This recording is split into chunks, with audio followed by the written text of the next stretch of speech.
لومړی دا چې سترګې د الله یو ستر نعمت دی او د ژوند ښکلا ده او سترګې د الله د غټو نعمتو څخه یو نعمت دی.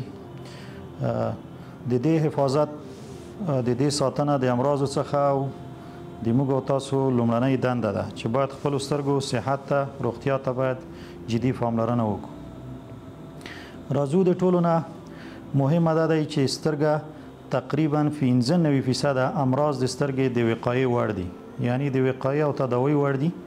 د سترګې 95% امراض د درملنې او وقایې وړ دي.